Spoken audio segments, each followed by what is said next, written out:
Hi, girls. Hi. Let's talk about conscious and unconscious sex. So, how do you think, how do you understand when it's conscious sex or when it's unconscious, just the desire, and then you can feel that you actually didn't want it? What do you think? I think the key important detail here is actually about how conscious you are as a being. Are you conscious when you're eating? Are you conscious when you go to the washroom? Are you conscious when you are taking a shower? How present are you with yourself? How aware are you of all aspects of who you are? And how aware are you of you as being as a creator, which means where are you heading in life? Are you conscious of what's important to you? Are you conscious of, what you would like to experience in this life? And then based on that level of awareness, you can make a decision whether this experience you'd like to feel it and go through it, whether this is something you would like to experience it with another being.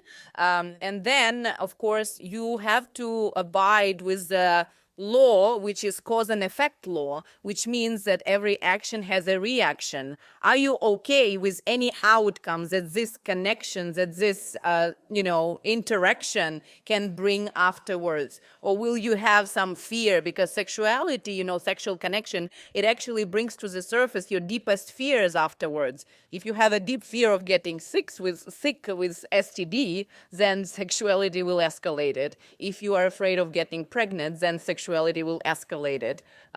It's basically multiplying something that's already a part of you. So if you have a lot of fear, be prepared, that after that contact, sexual contact, it will be multiplied.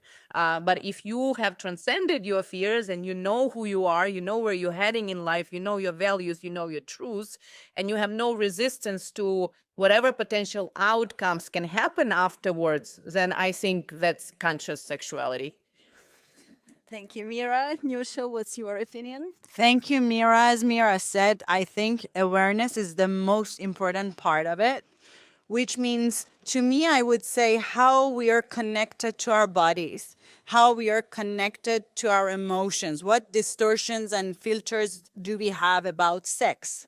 It's very important to get to know ourselves first. So self-discovery, it would be a important part for me to make sure I'm doing sex just because I want to explore something. As you said, I'm going to explore another being because I'm already exploring myself, or I'm just doing for having fun, or I have some expectations. What emotions are involved for me with having sex? Am I going to have sex for getting validation? Am I going to have sex for proving to myself and others how good I am? So what's the intention? To me, it's like to be aware of like why I'm choosing to have sex. It's not about that person. It's not about having sex. It's about how you perceive yourself while you're doing such a thing. It's like, as you said, it's like I'm eating like this cake. Like the emotion behind having this cake, it's all the meaning of my life. So to me, it's all about how you're connected to your body and to your emotions. I'd like to add from my experience that it's easier to distinguish between conscious and unconscious when you don't have sex often. So if you have a lot of different partners, and it's really hard because in the moment you can think that it's the love of my life because you're all in hormones and it's all chemistry. But then after some time, you understand that it was actually unconscious. So when you are in celibacy for example, I'm now for almost a year, then I would think before having sex more, and I will choose a partner more consciously, and because I have put more value in the connection, I want to first experience the connection deeply, and then only go into sex if I really want it. So I think it's also a good and easy, not that easy, but easier to differ between having sex consciously and or just switching partners, and that's it. If you switch partners, it's just a transaction, right? And to choose a partner consciously, you have to know who you are first and foremost. Sure. And I think sometimes we choose based on, like, we do sex based on guilt and shame, which is not conscious sex kind of choice.